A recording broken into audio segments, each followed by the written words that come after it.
19-шы дәріс қарыздан құтылу һәм оған ендігәрі батпаудың жолы. 77-80 беттер. Енді бұл алдыңғы тақырыпқа ұқсайды. Алдыңғы тақырыптың жалғасы десек те болады. Бұл жерде де қарыздан құтылу туралы айтылады. Бірақ та бұл жазбаның ерекшелігі қарыздан құтыла тұрып, қалай оған енді батпау үшін, қалай бір қор жинау үшін, қалай бір артық ақша жинауға болады деген мәселе қозғалады. Енді бұл өмірімнен алынған мысал, бір айтып берейін. Бір жылы, 2018 жылы мен қарызым болды, 2 миллион қарызым болды. Сөйтіп 2 миллион қарызды мен қалай қайтарам деген кезде мынандай болды. Енді отбасылық қарыз тікелей өзім алған жоқпын, өйткені бізде ол жылы мен 2017-те үйлендім, үй салдық. Қысқасы, ақшаны дұрыс есептемегендіктен, дұрыс қаржылық жоспар болмағандықтан бағанадай бір артық шығындарға баттық. Енді ол 2017-2018 жылдардағы 2 миллион мен қазіргі 2 миллионның құны екі түрлі. Инфляцияны ескер, басқасын ескер. Енді шамамен ол жылдардағы 2 миллионды қазіргі бір 3-4 миллионға тең десек те болатын шығар. Сонда да енді қарыздың аты қарыз, жүк. Оның үстіне менің ол кездегі, мен негізі ол қарыз алынған кезде, бағанағы үйленіп, отбасылы болып жатқанда мен жұмысым болмаған, жұмыс істеген жоқпын. Сөйтіп, енді ол бөлек әңгіме, бір депрессиялық, бір көңіл күйде жүрген кезде ештеңе істегім келмей, қарыз үшін емес, жалпы бір өзіңді таппау деген сезімдер болды ғой, бәрімізге таныс, бір өзіңді таппау, өзіңді іздеу деген бір режимде жүрген кезде саған істеп жатқан жұмысың да қызық емес болып қалады, содан қарызға баттым. Яғни қарыз үшін депрессияға батқан жоқпын жалпы. Бірақ бәрі қабаттасып келіп, сөйтіп қарыз пайда болды да. Енді ол кезде қазіргідей қаржылық білімім жоқ, қаржылық сауатым ондай жоғары емес. Қазіргі білетін нәрселерімнің бір 10%-ын да ол кезде білмеген шығармын. Сол үшін бір маған қиын болды ол кезде. Енді қалай қайтарам деген кезде сөйтіп мен IT саласында шығып, IT саласына қайттан кірдім. Бізде жұмыс, құдайға шүкір, көп болды IT саласында. Сөйтіп 300 мың теңге айлықпен кірдім мен IT саласында жұмысқа. Қарыз қайтаратын кісіге біз былай келістік. Енді ата-анамның достары да бізге қарыз берген. 2 миллион теңге. Бір адам 2 миллион берді бізге, бір жылда қайтарсаң болады деді. Енді сөйтіп есептедік. Мен 300 мың теңге тапсам, ай сайын 200 мың теңге беріп отырамын. Сөйтіп 10 айда біз осы қарыздан құтыламыз. Ол кезде менің анам жұмыс істейді, әйелім стипендия алады. Қысқасы, менің 100 мың теңге артылған ақшам бар. Сонымен бір азық түлік анау-мынауға бір 200-300 мың жеткізіп бір жүрдік. Одан артық шығын жоқ. Ол кезде машина айдамаймын, тек автобуспен жүреміз. Кәдімгі қарапайым отбасы болдық қой. Сөйтіп қарыздан қалай құтылдық деген кезде мен енді бағана тезірек құтылу керек деген оймен жүрдім. Яғни ай сайын, тезірек дегеніміз сол 10 ай ғой. Ай сайын 200 мың теңге, 300 мың теңге айлық аламын. Сөйтіп 200 мың теңгесін бірден ана кісіге беріп отырамыз. Сөйтіп 10 айда құтылуымыз керек қарыздан, жоспар бойынша. Сөйтіп 2017-2018 жылдың басында сол аз-маз қаржылық кітаптар оқи бастадық. Ол кезде мен Шамиль Аляудиновтың қаржылық трилогиясы бар. Подсознательная бедность, богатство, финансы триллионера, деньги под контролем. Осы кітаптарын оқып жүрдім қатар. Менің қаржылық білімім сонымен шектелді, бірақ едәуір артып қалды. Сол кезде параллельно Бодо Шеферді тыңдап жүрдік. Бодо Шефердің негізі YouTube-та өте көп видеолары бар. Немістің коучы, жалпы тренері. Сол кісі де қаржылық Money азбука деген кітап бар ғой. Балаларға қаржылық сауатты үйрететін кітап. Сол кітаптың авторы сол кісі. Сол кісінің кітабын, жалпы аудиоларын, бағанады видеоларын қарап жүрдім. Сол кезде бір идея көзіме шалынып қалды да. Мен қарыз қайтарып жүрмін. 200 мың теңгеден қайтарып жүрмін. Сөйтіп, соңғы 400 мың теңге қалды қарыз. Яғни 2 миллионның біраз бөлігін қайтарып тастадым. 400 мың дегенің ол 2 ай ғой. Яғни соңғы 10 айда қарыз қайтарам деп келістік қой бағана кісімен. 8 ай қайтарған болып тұрмын ғой. Бағанағы біліміммен, сол кездегі аз-маз біліміммен, жауапкершілікпен әйтеуір қайтарып жатырмын қарызымды. Бірақ қазір тағы бір мысал келтіремін. Бірақ менің ойым қазір тезірек мынау қарыздан құтылып алайық, мынау кісінің алдында борышкер болмайық, сөйтіп содан кейін бір жаңаша өмір сүре бастаймыз, содан кейін бір байлар сияқты бір ақша өмір сүре бастаймыз. Байлар дегенде бұл жерде жаратамыз деген мағына емес. Байлар сияқты бір қор жинау, байлар сияқты бір ақшаңды бір инвестицияны ойлау деген нәрселерді ойлап жүрмін да. Бірақ қызық, қарыз жабылады, содан кейін ойланамын. Байқайсыз ба? Біз көбімізде сондай, қарыз болған кезде адам тезірек мынау құтылайыншы осыдан, бітті, мынау болды. Ана жолы бір жігіт айтады, бір қанша, бір 200 миллиондай қарызы бар екен да. Сонымен айтады да, мен қарызын бәрін жауып тастасам, бітті, сосын ауылға барып шашлық жеп, сосын болды, ештеңе істемей жатамын дейді да. Сосын ауылда бір аз-маз малын баққаныма, соны аз-маз ақшаға өмір сүремін деп бір. Яғни не деген сөз? Яғни адам қарыздан тезірек құтылғысы келеді. Жүк қой ол, қарыздан ауыр жүк бар ма деп аталатын мынау бөлім. Ол қарыздан тезірек құтылғысы келеді. Бәріміздің табиғатымызда бар, менің де табиғатымда сондай болған. Бірақ бағанағы аталған кітаптарды, аудио видеоларды көргеннен кейін менде бір жаңаша көзқарас пайда болды қарыз қайтаруға қатысты. Менде мынандай көзқарас пайда болды. Неге мен байша өмір сүру деген ақшаның бір бөлігін өзіңе төлеп, өзіңе қалдырып, сосын соны көбейтуді ойламаймын? Неге мен кедейлер сияқты, крысиный бега дейді ғой, бір кедейлер сияқты, құлдар сияқты, неге мен тек қана қарызды құтылуға жұмыс істеуім керек? Тек қана қарыздан құтылу керек, бұл жауапкершілік. Бірақ та неге тек қана қарызды жабуға менің фокусым сода болу керек деп ойландым да. Мен бұл оймен келіспедім. Сөйтіп алдым да, давай мен онда стратегияны өзгертейін. Мен қазірден бастап ақшамның бір бөлігін өзіме төлей бастайын. Плати себе дейді ғой, яғни ақшамның бір бөлігін өзіме қалдырып отырайын, кейін оны жинап көбейтемін деген сияқты бір ойлар келе бастады. Сөйтіп не істедім? Мен бүйтіп айттым. Мынау қарызды 2 ай қалды дедік қой, 400 мың теңге. Сөйтіп былай айттым. Анау қарыз, ата-анамыздың достары ғой бізге қарыз берген. Сосын келістік олармен. Давайте біз енді бұған дейін қайтарып келдік қой. Енді сіздерге қалған 2 ай емес, 10 ай ғой енді жалпы. Давайте 1 жылға толтырып, ай сайын 100 мыңнан берейік та, 2 айда емес, 4 айда сонда қарызымыздан қайтарамыз. Енді ол кісілер бізге сенді, өйткені бұған дейін 1.600.000-ді қайтарып тастағанбыз ғой. 8 айда 200 мың теңгеден беріп. Енді олар айтты да, жарайды, 400 мың теңге, оның арысына, берісіне, онда 2 айда емес, бізге де асығыс емес. Онда қалған сол 400 миллионды 400 мың теңгені 4 айда әр ай сайын 100 мың теңге беріп отырсаңдар болады деп келісті. Мынау жазбада сұрақ жауап бар артында. Келіспесе ше, мынау деген сияқты, оны енді кітаптан оқи жатарсыздар, бірақ айтайын дегенім келісу. Бұл жерде мен қарызды қайтармаймын деген ниетім жоқ қой, қайтарам деген ниетім бар, бірақ келісіп тұрмын да. Фишка келісу.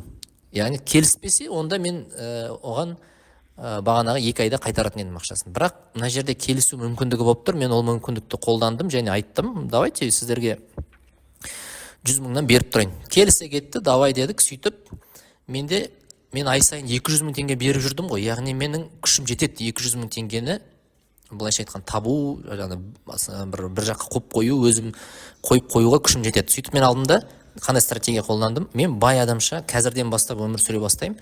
Ол үшін 100 мың теңгені қарызға жұмсаймын, 100 мың теңгені өзіме төлеймін, өзімнің қорыма сақтап қоямын. Бірақ анау өмір сапам өзгермейді бағанағыдай. 100 мың теңге, 300 мың теңге айлықтан артылып қалған 100 мың теңгем, анамның бағанағы жұмысы бар, әйелімнің стипендиясы бар. Бірақ өмір сапасын біз өзгертпейміз. Бірақ сәл өзгеріс жасадық. Қарызды қайтара жүріп, бай адамдарша әрекет ете бастайықшы деген бір принцип болды. Сөйтіп 4 ай өтті. 4 ай өткеннен кейін не болды десеңіздер, 4 айда 100 мыңнан төлеп, қалған 400 мың теңге қарызды жаптық. Және 4 ай бойы мен 100 мың теңгені өзіме төлеп отырдым ғой. Сөйтіп менде қорда 400 мың теңге пайда болды. Қызық. Бір жағынан қарызымнан құтылдым, бір жағынан менде артық қор пайда болды, ақша пайда болды. Яғни мен бағана қаржылық образ деген тақырыпты қозғадық қой. Менің қарызым бола тұра, мен қарызымнан құтыла жүріп, байша әрекет еттім, бай адамның әдеттерін жүзеге асырдым. Яғни ақша бір бөлігін өзіңе төлеп қорда сақтап тұру.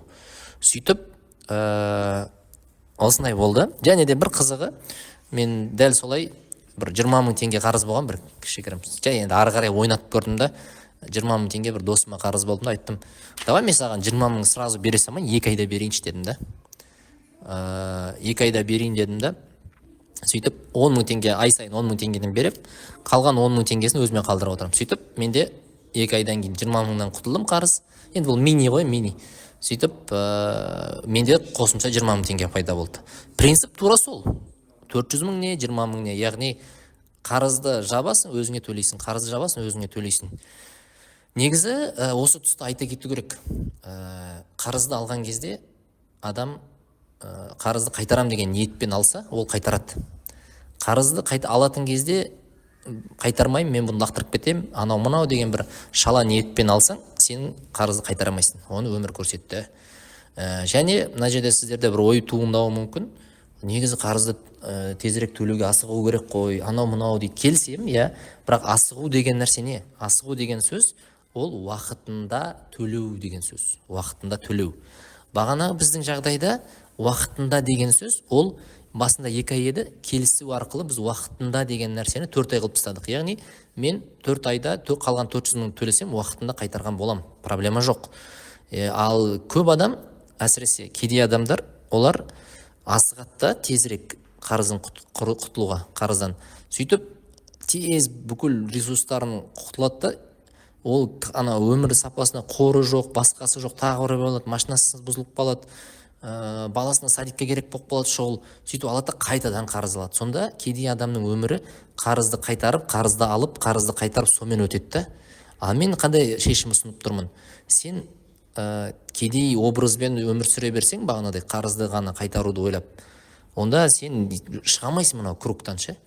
Ол үшін қазірден бастап бағанадай келісім арқылы қарыздың бір бөлігін, ақшаңның бір бөлігімен қарызды жауып, бір бөлігін өзіңе қалдырып отыру, өзіңе төле деген осы бүкіл қаржылық сауат жайлы кітаптардың бәріне айтады: плати себе, плати себе, плати себе, өзіңе төле, өзіңе төле, өзіңе төле. Яғни осы бұл өте маңызды. Неге?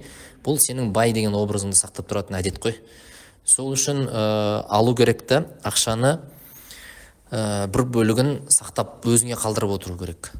Асығу деген түсіндіріп кеттім. Асығу деген сөз прям тез құтыл деген сөз емес.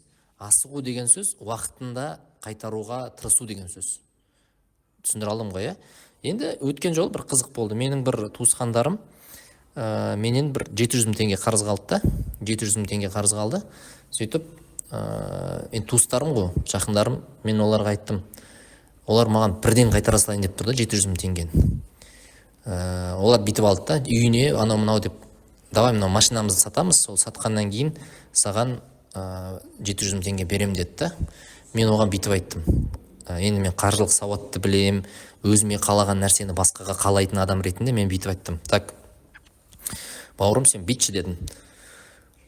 Білем, сен маған қазір 700 мың сразу қайтарып тастайсың. Ол асығып тұрды маған қайтаруға. Ниеті қайтару болды. Красавчик, сөз жоқ. Қарызды алды, қайтарғысы келіп тұр. Бірақ мен айтам, қара, сен қазір маған 700 машинаңды сатасың, 700 мың теңгені қайтарасың.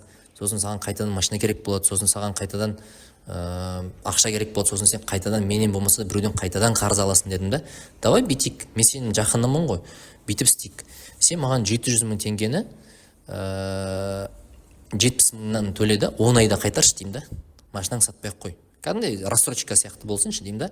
Саған да салмақ түспейді, машинаң да орнында қалады, бір жағынан қатты қиналмайсың дедім да. Енді менің кеңесім оған. Бірақ ол енді әдеті алды да маған бірден 700 мың теңге қайтарып жіберді. Мен енді оны түсініп тұрмын. Ол қарыздың жүгін арқалағысы келіп тұрған жоқ, тезірек құтылғысы келіп тұр. Бірақ мен оған айтып отырмын да, давай мен саған график жасап бер, мен өзім риза болып тұрмын ғой 10 айда қайтарғаныңа деп тұрмын да. Сол кезде менде ол сөйтіп шешім қабылдады. Қазір білмеймін қандай қаржылық жағдай қандай екен, бірақ та барлығы келісім арқылы болады. Барлығын шешуге болады да. Мысалы, сіз біреуден қарыз алсаңыз, былай алсаңыз болады да қарызды. Егер алатындай жағдай болып жатса ше. Мысалы, сізге қанша керек болуы мүмкін? Мысалы, сізге шамамен бір 500 мың керек дейікші. Енді 500 мың деген қалай болады екен? 500 мың керек сізге. Сөйтіп сіз аласыз да 500 мың теңгені сіздің шамаңыз біліп тұрсыз ғой енді. Мына жерден мынандай ақша түседі, мынандай айлық түседі, есептеп аласыз бірінші. Қалай қайтаратыныңызды ойлайсыз да бірінші. Сөйтіп қарасаңыз, сіз 100 мың теңгеден 5 айда қайтара аласыз да ол ақшаны, 500 мың теңгені. Сөйтіп, сіз біреуден 500 мың теңге қарыз алатын кезде айтасыз, шамаңыз негізі ай сайын 100 мың теңге беріп 5 айда қайтаруға жетеді шамаңыз. Бірақ сіз барлығы келісіммен, біреу үшін 500 мың теңге ол не ғой? Жарайды, сенде жата берсін деп ойлауы мүмкін да. 500 мың көп емес та. Сондай бір танысыңыздан қарыз алдыңыз дейік.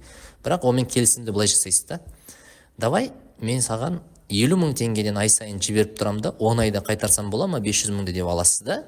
Не істейсіз? Сіз 100 мыңға ай сайын 100 мың беруге шамаңыз жетіп тұр ғой итакта. Ай сайын 100 мың бере алатын шамаңыз бар сіздің. Бірақ сіз айтасыз, давай мен сізге ай сайын 50 мың беріп тұрайын дейсіз. Екінші адам тарап келіссе күшті болады. Ол айтады, давай, проблема жоқ. 500 мың теңге ол мен ұмытып кетуім де мүмкін деп ойлау мүмкін ол енді. Сөйтіп алады да, сөйтіп сіз аласыз да оған ай сайын 50 мың теңге қайтарып отырасыз. Бірақ қалған 50 мың теңге, сіздің 100 мың теңге шамаң жетеді ғой. Қалған 50 мың теңге не істеймін деген сұрақ. Қалған 50 мың теңгені бағанағы плати себе, өзіңе төле, өзіңнің қауіпсіздік қорың, өзіңнің бір қаржылық мақсаттарыңа қарай өзіңе жинай бастайсың. Сөйтіп 10 ай өтеді. 10 ай өткеннен кейін сіз 50 мың теңгеден төлеп отырдыңыз ғой қарызды жабуға. 10 айдан кейін сіз қарыздан құтыласыз. 10 айдан кейін сізде 500 мың теңге, артық 500 теңге пайда болады. Адаммен келісе алғанның кішігірім 10 айлық дисциплинаның күшімен сізде 500 мың теңге артық пайда болды.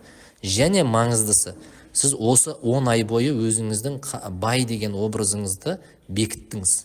Бай, ақша жинай алатын, оны ары қарай инвестиция жасауды ойлайтын бір бай образыңызды бекітіп тастадыңыз. Бағанағыдай 5 айда 100 мың теңгеден тезірек асығып төлеуге асыққаныңызда сіз өзіңіздің кедей деген образыңызды бекітіп тастайтын едіңіз да. Барлығы келісіммен болады. Мен енді мен жалпы қарыз алмаған дұрыс қой енді. Бірақ қарыз алған жағдайда осындай бір шешім ұсынам. Бұл жердегі маңызды нәрсе бағанағы образ. Қай әдетті сен күшейтіп жатсың? Мен қарыздан құтыл деп айтпаймын. Нақты қарыздан құтылу керек, ол жауапкершілік. Бірақ қарыздан құтыла жүріп, қалай жеңімпаз болып шығуға болады, сол туралы. Бұл жазбаның мақсаты сол ойды жеткізгім келген. Яғни сен тіпті қарызға батқан адам болсаң да, сен байдың образын қалыптастыра аласың. Бұл өте жақсы жаңалық қой. Соны жеткізгім келді бұл жазба арқылы. Яғни жеткіз алдым деп ойлаймын, тырыстым мен достар. Барлығы келісіммен болады. Тіпті бұл біз қазір адамнан қарыз алу туралы айтып жатырмыз ғой. Банктен болсын, бағанадай рассрочка, енді займмен қарсымын оған, кредит, мынау сондай жағдайға түсіп қалсаңыз, тіпті солармен де келісуге болады да. Отсрочка жасау, давай маған график жасап бер, анау деген сияқты. Заңды білсең, тетіктерін білсең, өте варианттар көп екен негізі. Сол үшін достар, менің айтарым сол.